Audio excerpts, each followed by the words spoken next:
सभी को ओम शांति। आज है 31 अगस्त 2023। आज है सतगुरुवार। आइए सुने साकार महावाक्य। प्रातः मुरली बाप दादा मधुबन। मीठे बच्चे, अपनी स्थिति साक्षी तथा हर्षित रखने के लिए स्मृति में रहे कि हर आत्मा का अपना अपना पार्ट है, बनी बनाई बन रही। प्रश्न, तुम बच्चे किस एक पुरुषार्थ द्वारा अपनी अवस्था जमा सकते हो? उत्तर, माया के तूफानों को डोंट केयर करो और बाप जो श्रीमत देते हैं उसे कभी भी डोंट केयर ना करो। इससे तुम्हारी अवस्था अचल अडोल हो जाएगी, स्थिति सदा साक्षी और हर्षित रहेगी। तुम्हारी अवस्था ऐसी होनी चाहिए जो कभी भी रोना न आए। अम्मा मरे तो भी हलवा खाना। गीत है, तुम ही हो माता पिता तुम ही हो। ओम शांति। बच्चों ने गीत सुना। अक्सर करके भक्ति मार्ग वाले मंदिरों में जाते हैं, चाहे शिव के, चाहे लक्ष्मी नारायण के, चाहे राधे कृष्ण के या अन्य देवी देवताओं के मंदिरों में जाएंगे। सबके आगे यही महिमा करेंगे, त्वमेव माता च पिता। फिर कहते हैं त्वमेव विद्या द्रविणम त्वमेव, माना तुम माता पिता भी हो, पढ़ाने वाले भी हो। वास्तव में लक्ष्मी नारायण व राम सीता को त्वमेव माता च पिता नहीं कहेंगे, क्योंकि उन्हों को तो अपने ही बच्चे होंगे। वह ऐसी महिमा नहीं गाएंगे। वास्तव में महिमा एक शिव की है। वह महिमा गाते हैं देव देव महादेव। माना तुम ब्रह्मा विष्णु शंकर से भी ऊंच हो। तुम क्या हो? ब्रह्मा विष्णु शंकर से भी ऊंच हो। भक्ति मार्ग में तो कोई अर्थ समझ न सके। अब बाप कहते हैं तुमने भक्ति बहुत की है, अब तुम मेरे से समझो और इस पर गौर करो कि सच क्या है, झूठ क्या है। सच क्या है, झूठ क्या है, हमें सिर्फ और सिर्फ शिव बाबा से प्राप्त होता है। समझ आती है बात। तुम बच्चे अब समझते हो बाप के बारे में और देवताओं के बारे में जो भी महिमा करते हैं वह सारी रॉन्ग है। अभी जो तुमको मैं समझाता हूँ वही राइट है। बच्चों को समझाते हैं यह उल्टा वृक्ष है, इसका बीज है परमपिता परमात्मा। वह ऊपर में रहते हैं, वह तो चैतन्य बीज है ना। तुम ठहरे बच्चे। कई कहते हैं कि सब बीज आदि में भी आत्मा है, लेकिन वह तो जड़ है ना। बाप को कहा ही जाता है मनुष्य सृष्टि का चैतन्य बीज रूप। बाप को क्या कहा जाता है? मनुष्य सृष्टि का चैतन्य बीज रूप। अब मनुष्य गाते हैं ओ गॉड फादर। अच्छा, झाड़ को तुम चैतन्य ज्ञान सागर नहीं कहेंगे। मनुष्य में यह ज्ञान है कि यह बीज है। बीज में जरूर झाड़ का ज्ञान होना चाहिए, परंतु जड़ होने के कारण बता नहीं सकते। मनुष्य तो समझ जाते हैं कि बीज नीचे है, उनसे झाड़ निकला हुआ है। कल्प वृक्ष और बनन ट्री की भेंट करते हैं, वह जड़ है, यह चैतन्य है। कलकत्ते में बड़ का बहुत बड़ा झाड़ है, उनका थुर सारा निकल गया है, सिर्फ झाड़ खड़ा है, फाउंडेशन है नहीं। वंडर है ना। बाप समझाते हैं इस झाड़ का भी फाउंडेशन है नहीं। देवी देवता धर्म प्राय लोप हो गया है, बाकी सारा झाड़ खड़ा है। कितने मठपंथ हैं, यह है बेहद का झाड़। बेहद का बाप बैठ समझाते हैं। बाबा लिखते भी हैं शिव बाबा का बर्थडे हीरे जैसा है, क्योंकि शिव बाबा ही कौड़ी से हीरे जैसा बनाते हैं, स्वर्ग बनाते हैं। अभी तो भारत कितना कंगाल बन गया है। मनुष्य हम सो हम कहते हैं, परंतु समझते तो कुछ नहीं। हम आत्मा सो परमात्मा, परमात्मा सो आत्मा। यह ढिंडोरा सन्यासियों ने पिटवाया है। तुम अर्थ सहित जानते हो, हम सब बच्चे अर्थ सहित जानते हैं। और सन्यासियों ने क्या कह दिया? आत्मा सो परमात्मा, परमात्मा सो आत्मा।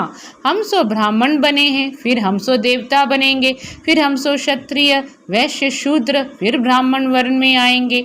आत्मा कहती है हम इन वर्णों में जाएंगे। हम शूद्र थे, अभी हम ब्राह्मण कुल में आए हैं। परमपिता परमात्मा ही सबको रचने वाला है। ब्रह्मा विष्णु शंकर देवताओं को भी रचने वाला वह है। अभी बाप बैठ बच्चों को समझाते हैं। तुम कहते हो त्वमेव माता च पिता। हम क्या कहते हैं? त्वमेव माता च पिता। तो माता भी यह बरोबर है। बाप बैठ बच्चों को बहलाते हैं। भक्ति मार्ग में मीरा भक्तिन थी, वह है भक्तमाला। ज्ञान माला भी है, ज्ञान माला का नाम है रुद्रमाला।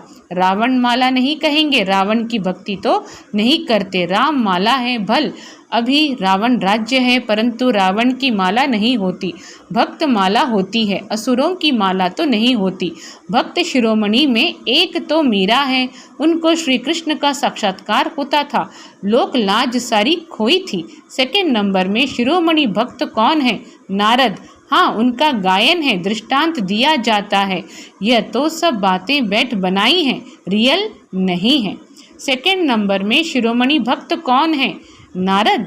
हाँ, उनका गायन है, दृष्टांत दिया जाता है। यह तो सब बातें बैठ बनाई हैं, रियल नहीं है। बाप कहते हैं कि मेल फीमेल सब सीताएं हैं, सब रावण की शोक वाटिका में है। लंका की बात नहीं, भारत की ही बात है। एक ही बाप सर्व का सद्गति दाता है, वह एक न हो तो भारत कुछ काम का नहीं है। सबसे जास्ती पतित और सबसे जास्ती पावन भारत ही बनता है। भारत ही सबसे बड़ा तीर्थ स्थान है। भल अपने अपने पैगंबरों के तीर्थों पर जाते हैं परंतु सबका सद्गति दाता एक बाप है। भल अपने अपने पैगंबरों के तीर्थों पर जाते हैं परंतु सबका सद्गति दाता एक बाप है। भारत ही अविनाशी खंड है। बाप कहते हैं मैं यहाँ आकर भारत को जीवन मुक्ति देता हूँ, बाकी सबको मुक्ति देता हूँ, सबका सद्गति दाता मैं हूँ। सचखंड स्थापन करने वाला बाप एक ही है। सचखंड में राज्य करने के लिए बच्चों को लायक बनाते हैं, खुद राज्य नहीं करते। बाप बैठ समझाते हैं मैं कल्प कल्प आता हूँ। बाप बैठ क्या समझाते हैं? मैं कल्प कल्प आता हूँ भारत को सद्गति देने, बाकी सबको गति में वापस ले जाता हूँ। हर एक मनुष्य मात्र की जो आत्मा है, हर एक में अविनाशी पाठ भरा हुआ है। इसको कहा जाता है बनी बनाई बन रही, अब कुछ बननी नहीं। तो बाबा आज की सतगुरुवार की वाणी में कह रहे हैं कि इसको कहा जाता है बनी बनाई बन रही, क्योंकि यह है अविनाशी वर्ल्ड ड्रामा। समझो किसका बाप मर गया, उसने जाकर दूसरा जन्म लिया। अब रोने से क्या होगा, साक्षी होकर देखना है। यह ड्रामा है, इसमें रोने की दरकार नहीं है। गृहस्थ व्यवहार में तो रहना है। अम्मा मरे तो भी हलवा खाओ, बीबी मरे तो भी हलवा खाओ। यह उन्हों के लिए है जो गृहस्थ व्यवहार में रहते हैं। तुम्हारी अवस्था ऐसी होनी चाहिए जो कुछ भी दुख ना हो, बेहद के बाप को याद करते रहना है। इतनी अडोल अवस्था होनी चाहिए जैसे अंगद को रावण हिला नहीं सका। माया है बड़ी जबरदस्त, तुम स्थैर्यम रहते हो। माया के कितने भी तूफान लगे, डोंट केयर, घबराना नहीं है, फंक नहीं होना है, पुरुषार्थ करके अवस्था को जमाना है। बातें तो बहुत अच्छी समझाते हैं, तुम समझते हो हम पार्वतियाँ हैं। शिव बाबा अमर कथा सुनाते हैं। अमर लोक में है आदि मध्य अंत सुख, इस मृत्यु लोक में तो आदि मध्य अंत दुख ही दुख है। अमर लोक में क्या है? आदि मध्य अंत सुख, और इस मृत्युलोक में तो आदि मध्य अंत दुख ही दुख है। त्योहार आदि सब इस समय के हैं, लक्ष्मी नारायण आदि का कोई त्योहार नहीं। यह वह क्या सर्विस करते हैं? तुम ब्राह्मण बहुत सर्विस करते हो। देवताओं की आत्मा को सोशल वर्कर नहीं कहेंगे, न जिस्मानी न रूहानी। तुम हो रूहानी जिस्मानी डबल सोशल वर्कर। अच्छा, मनुष्यों को नष्टो मोहा बनने में मेहनत लगती है क्योंकि उनके पास कोई एम ऑब्जेक्ट नहीं है। यहाँ तो तुमको प्राप्ति बहुत है तो बहुत नष्टो मोहा होना चाहिए ना। एक बाबा के साथ योग लगाना है। बाबा ओ मीठे मीठे बाबा, आपको हमने पूरा जान लिया है। बाबा ओ मीठे मीठे बाबा, आपको हमने पूरा जान लिया है। आगे तो सिर्फ कहने मात्र गॉड फादर कहते थे, अभी तो आप आए हो फिर से स्वर्ग की राजाई देने। यह कलयुग तो कब्रिस्तान होने वाला है, इसलिए हम इसको क्यों याद करें। बाप कहते हैं इस कब्रिस्तान में गृहस्थ व्यवहार में रहते मुझे याद करो। इस कब्रिस्तान में गृहस्थ व्यवहार में रहते मुझे याद करो। यह तो बहुत सहज है। जैसे भक्ति मार्ग में मनुष्य श्री कृष्ण की पूजा करते रहते हैं, बुद्धि धंधे धोरी में भागती रहती है, मन का घोड़ा कहाँ न कहाँ भागता रहेगा तवाई के मुआफिक। बाप कहते हैं कि शरीर निर्वाह करते बुद्धि का योग मेरे साथ लगाओ, मेरी याद से तुम्हें बहुत प्राप्ति होगी। और सबसे तो अल्पकाल की प्राप्ति होती है और सबसे तो अल्पकाल की प्राप्ति होती है। कितनी नौधा भक्ति की, अच्छा फिर क्या हुआ, साक्षात्कार किया, बस ना, मुक्ति, जीवन मुक्ति तो नहीं मिली। अब बाप कहते हैं कि तुम 21 जन्मों के लिए विश्व के मालिक बनते हो। स्वर्ग में गर्भ भी महल होता है, यहाँ तो गर्भ जेल है। लोग श्री कृष्ण जन्माष्टमी आदि कितना धूमधाम से मनाते हैं। तुम्हें सिर्फ मनाना नहीं है, लेकिन सबको समझाना है कि श्री कृष्ण का जन्म कब हुआ। श्री कृष्ण अभी कहाँ हैं तुम जानते हो। अभी हम कृष्णपुरी का मालिक बनने के लिए पढ़ रहे हैं, बाप के पास बैठे हैं, बाप को हाथ जोड़े जाते हैं। बाप को हाथ जोड़े जाते हैं क्या? बाबा पूछ रहे हैं, बाप को हाथ जोड़े जाते हैं क्या? टीचर पढ़ाते हैं तो क्या उनको हाथ जोड़ना होता है? महिमा करनी होती है, टीचर से तो पढ़ना है। बच्चे बाप को घड़ी घड़ी हाथ जोड़ते हैं क्या? इस समय तो तुम घर में हो, माना बाप कह रहे हैं बच्चों को बाप के लिए हाथ जोड़ने की आवश्यकता नहीं, बस रिगार्ड्स रखना है दिल से। इस समय तो तुम घर में हो, तुमको भाषणा आती है, यह बाप भी है, पतित पावन भी है। इस समय 5 विकारों का ग्रहण लगाने के कारण तुम बिल्कुल ही काले पड़ गए हो। 5 विकारों ने काला कर दिया है। सतयुग में तुम गोरे सुंदर थे, अभी श्याम हो। श्री कृष्ण सुंदर था, अभी श्याम है। कितने बारी श्याम और सुंदर बना होगा। कंसपुरी ही कृष्णपुरी बन जाती है, कृष्णपुरी फिर कंसपुरी बन जाती है। तुम आत्माएं ही तो ब्रह्मांड की रहने वाली हो। ब्रह्म तत्व कहा जाता है। कौन सा तत्व कहा जाता है? ब्रह्म तत्व कहा जाता है। अहम ब्रह्म कहना भी भ्रम है। तुम ब्रह्मांड के मालिक हो, तुम्हारा सिंहासन ब्रह्मांड है। बाप कहते हैं मैं तो ब्रह्मांड का मालिक हूँ ही। तुम आत्माएं भी कहती हो हमारा देश वास्तव में ब्रह्मांड है, वहाँ तुम्हारी आत्माएं पवित्र हैं, तुम ब्रह्मांड के मालिक हो, तो फिर विश्व के भी मालिक हो। मैं तो सिर्फ ब्रह्मांड का ही मालिक हूँ। मुझे इस पुराने तन में आना पड़ता है। जिसने पूरे 84 जन्म लिए, जिसने पूरे 84 जन्म लिए, तो शिव बाबा क्या समझा रहे हैं कि अहम ब्रह्मा अस्मि या अहम ब्रह्म कहना भी भ्रम है। तुम ब्रह्मांड के मालिक हो, तुम्हारा सिंहासन ब्रह्मांड है। बाप कहते हैं मैं तो ब्रह्मांड का मालिक हूँ ही। बाबा क्या समझा रहे हैं कि तुम आत्माएं ही तो ब्रह्मांड की रहने वाली हो। ब्रह्म तत्व कहा जाता है। अहम ब्रह्म कहना भी भ्रम है। तुम ब्रह्मांड के मालिक हो, तुम्हारा सिंहासन ब्रह्मांड है। बाप कहते हैं मैं तो ब्रह्मांड का मालिक हूँ ही। तुम आत्माएं भी कहती हो हमारा देश वास्तव में ब्रह्मांड है, वहाँ तुम्हारी आत्माएं पवित्र हैं। तुम ब्रह्मांड के मालिक हो तो फिर विश्व के भी मालिक हो।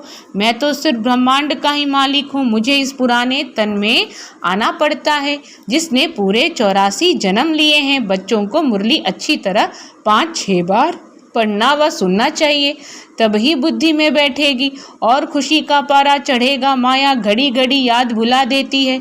इसमें कोई हट आदि करने की बात नहीं। फुर्सत मिली, अच्छा बाबा को याद करना है। कछुए मिसल सबसे अच्छा है अमृत वेले का टाइम, उसका असर सारे दिन रहेगा। यह भी बच्चों को समझाया गया है कि पहले खिलाने वाले को खिलाकर फिर खाना है। शिव बाबा के यज्ञ से खाते हैं तो पहले उनको भोग लगाना पड़े। यह सब सूक्ष्म वतन में साक्षात्कार होते हैं, ड्रामा में नूंद है। तुमको भोग लगाना है शिव बाबा को, वह तो निराकार है। गाया भी जाता है देवताओं के लिए, उनको ब्रह्मा भोजन की आश थी। गाया जाता है देवताओं के लिए, उनको ब्रह्मा भोजन की आश थी, क्योंकि तुम ब्रह्मा भोजन खाकर ब्राह्मण से देवता बनते हो। सूक्ष्म वतन में देवताएं आते हैं, महफिल लगती है, यह सब खेलपाल है। अच्छा मीठे मीठे सिकी लदे बच्चों प्रति माता पिता बाप दादा का याद प्यार और गुड मॉर्निंग। रूहानी बाप की रूहानी बच्चों को नमस्ते। हम रूहानी बच्चों की रूहानी माता पिता बाप दादा को याद प्यार गुड मॉर्निंग, नमस्ते नमस्ते, ओम शांति। धारणा के लिए मुख्य सार, बुद्धि में पूरी एम ऑब्जेक्ट रख, नष्टो मोहा बनना है। इस कब्रिस्तान को भूल, बाप को याद करना है। रूहानी जिस्मानी सेवा करनी है, खिलाने वाले को खिलाकर फिर खाना है। अमृत वेले का समय अच्छा है, इसलिए उस समय उठकर बाप को याद करना है। मुरली 5-6 बार सुननी व पढ़नी जरूर है। वरदान है अलौकिक स्वरूप की स्मृति द्वारा अलौकिक कर्म करने वाले सदा समर्थ आत्मा भव। अलौकिक स्वरूप की स्मृति द्वारा अलौकिक कर्म करने वाले सदा समर्थ आत्मा भव। ब्राह्मण जीवन अर्थात अलौकिक हीरे तुल्य अमूल्य जीवन है। ब्राह्मण जीवन अर्थात अलौकिक हीरे तुल्य अमूल्य जीवन है। इस अलौकिक जीवन की स्मृति से व अलौकिक स्वरूप में स्थित रहने से साधारण चलन साधारण कर्म नहीं हो सकता। जो भी कर्म करेंगे वह अलौकिक ही होगा, क्योंकि जैसी स्मृति होती है वैसी स्थिति होती है। स्मृति में रहे एक बाप दूसरा न कोई, तो बाप की स्मृति सदा समर्थ बना देगी। इसलिए हर कर्म भी श्रेष्ठ अलौकिक होगा। इसलिए हर कर्म भी श्रेष्ठ अलौकिक होगा। स्लोगन है स्व उन्नति का यथार्थ चश्मा पहन लो। स्व उन्नति का यथार्थ चश्मा पहन लो तो सबकी विशेषताएं ही दिखाई देंगी। स्व उन्नति का यथार्थ चश्मा पहन लो तो सबकी विशेषताएं ही दिखाई देगी। अच्छा, सभी को दिल से ओम शांति, ओम शांति, ओम शांति।